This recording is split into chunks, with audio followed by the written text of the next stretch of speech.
Welcome to the bold analysis. Sabina Chege has turned a drama queen. And just for the last 2 days, I've not done a video since Saturday.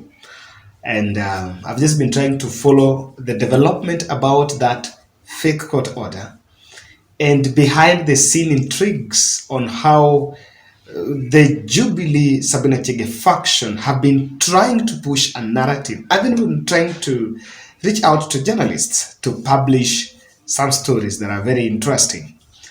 And it points out to something that happened. I still maintain that CJ KOOME, and when I analyzed that here, I did my last podcast saying that Mother KOOME owe this country an explanation as to how a fake court order would come from Kiambu and why always this Kiambu. I know that the viewers of the bold, I sampled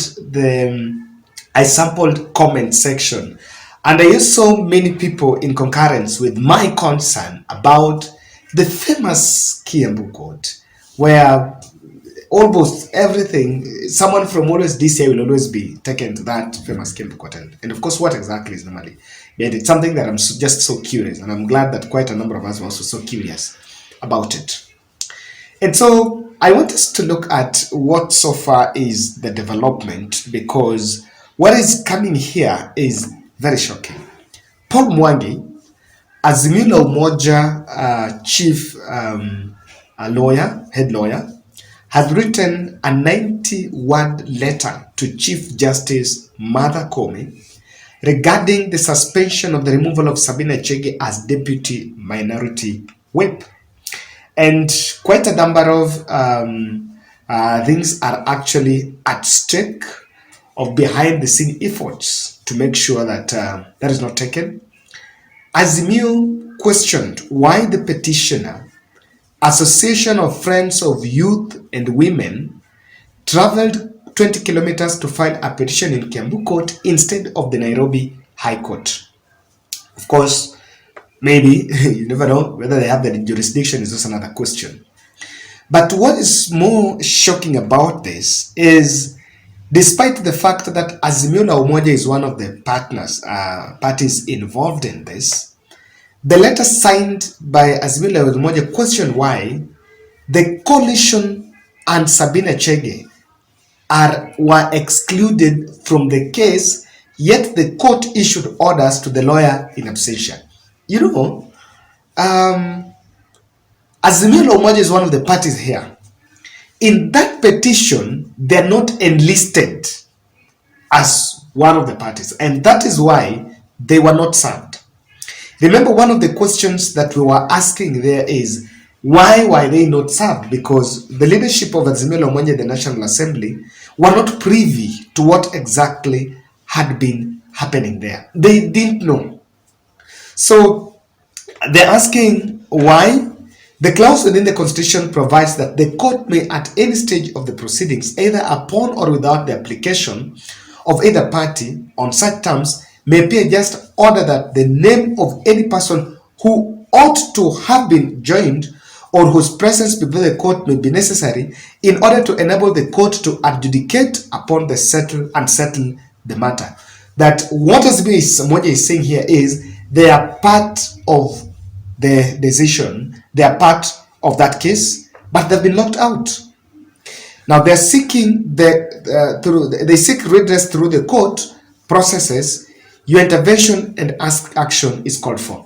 I support this move, and I think maybe someone within the think tank listened to my podcast. I said it here that this matter is just a matter of the dalliance between the executive, legislature, and the judiciary.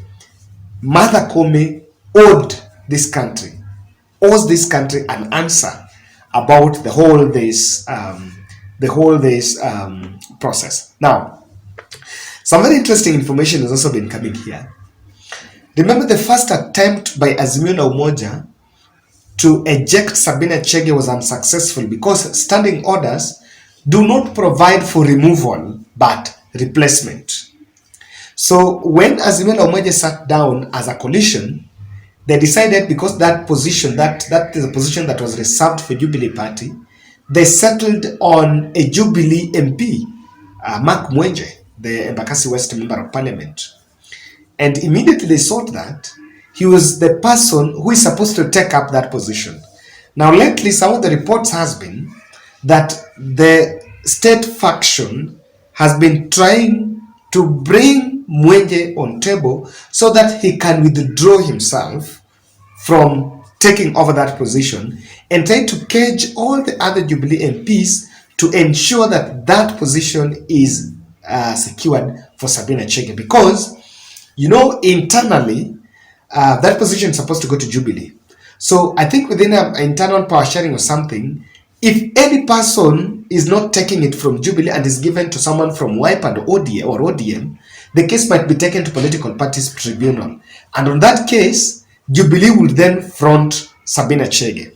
So there have been other behind the scene efforts to let Mwenje, who was initially picked to take that position, to withdraw and refuse the offer.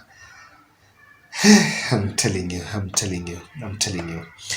This thing is not just adding up. According to Wetangula, Sabina Chege was legally considered the minority whip until when the cases she filed were heard and determined. So this is a dummy case that has been taken there by some youth, some lobby group. Sabina Chege is not even included as one of the, I'm like, which kind of country is this? Do we even have a country? Sometimes normally say we don't have a country, and some people take us for granted. Do we really have a country? It's touching Sabina Chege. Is not even him. Her lawyer was not served, and Azimio La Umoja coalition not served. When the letter, or rather the case, is binding Azimio La Umoja. It points out clearly, and let me tell you the way this thing is. I'm so glad that I've really been following this. I've been following this for quite some time, and it's starting out at it's very interesting. It's not very interesting from the country. I want to look at this. In the wake of this case, there's some 3 observations that I'm making here. I want you to look at this photo. This was a photo of Sabina Chege the day. This is a photo of Sabina Chege in Meru, attending the Coffee Conference Summit.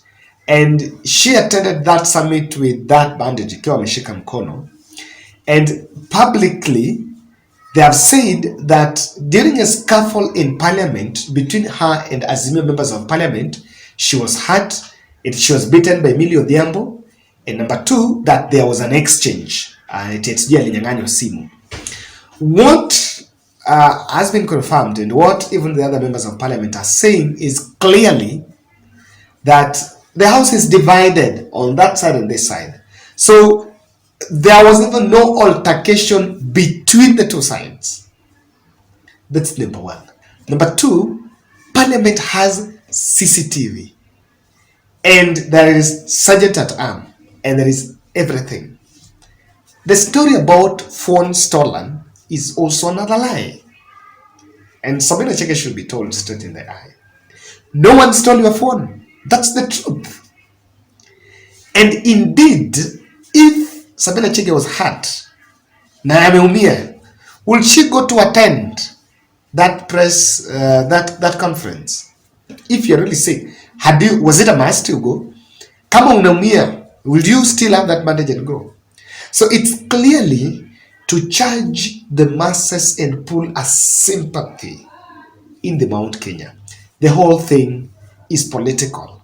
And it was to profile the other Azimio La Umoja legislators, or rather the Azimio La Umoja faction, as bit of that violence. I'm telling you,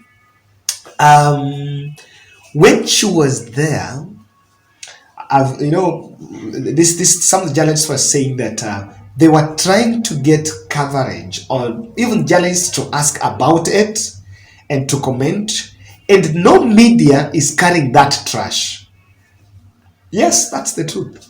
No one is carrying the trash of Alumizo Ngono, because everyone else sees that. But what they're simply trying to do is to play with people's emotions, that you are beaten. So you want to tell me that Millie Odhiambo will just beat Sabina Chege to an extent, ameumia, and there's certain that Harvard, there's security. Came down on security. Sabina Chege has an office in parliament as a minority, deputy minority whip. So the whole hubris about creating an emotion, and they've been reaching out to, of course, trying to look for coverage of that, on how the story can be magnified even within the media corridors, even reaching out to bloggers. So that story will be magnified and will pull a sympathy vote on her side.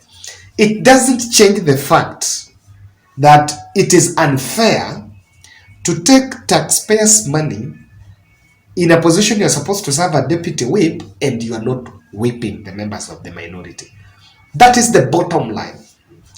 However much we can spin the facts and create the emotional manipulation efforts, the facts do not change that you are eating taxpayers' money as a deputy minority whip and you are not playing that role. There's no any other way. There's no any other way. There is no other English to say it. That's the reality. And so, this is something that can only be seen here is, I think the Jubilee Sabina Chege faction wants to orchestrate a Jubilee party takeover through the NDC in July. So what's happening? This case was just taken there as a delay tactic.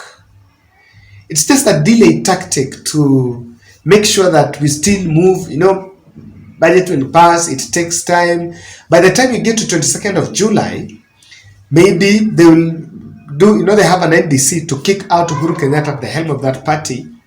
Then after that NDC, they will take over the party and then also write a letter, because the letter that was written by Azimio la Umoja was as that of the coalition, and that's why the minority whip Opiyo Wandayi is the person that authored the letter. So they want to orchestrate the Jubilee party takeover, but the NDC they're doing it 22nd. So part of whatever is going here is just to buy time to make sure that by the time they hit, they're actually taking over the party. But even that Jubilee party, as it may say, and even those who are fronting, like the President William Ruto side, should also be very fair to the taxpayers, because they know that Jubilee party, even if it is recognized as a parliamentary party, it will not play the oversight role because it is already on the other side of the majority. Then, this is something we must really, I think, it must be relooked. The judiciary must define jurisdiction of every court. And I think, in the name of fairness, we must understand, investigation should be done to realize, was the court order really, did someone really go to court, or this order was processed later after an uproar? Why would a private lobby group petition? Why would a private lobby group petition? Why did they petition Nairobi? Why did they include Azimio la Umoja? It's some picky-ponky games that needs a serious probe. And while I think we need to probe further. What is this controversial Kiambu Court? What about it? Even during Miguna's trouble, it did Saturday. Even during Miguna's trouble, he was also taken there. Yes, he was also taken there. Everyone else, and then every other court is being processed there. What exactly is happening? And is Martha KOOME in charge? I think on this one, the country needs some very serious answer. We need some serious soul searching as a country, because that's not the direction that really many of us will fancy. That's my point. And as I finish, do you have a residential house or a commercial house and you're in need of interior design? That is why I am bringing to you Kwango Arts and Design. Kwango Arts and Design are amazing, and when you reach out to them, they are specialists in tiling, in doing the furniture, office furniture, partitioning, Remember, they do everything, the kitchen designs and everything, be it residential or commercial. You have a business, you need to redesign it or design it, just reach out to Kwango Art and Design, plus through their number, plus 254 710 444 353, plus 254 710 444 353. And thank you very much. Let's meet in the next podcast.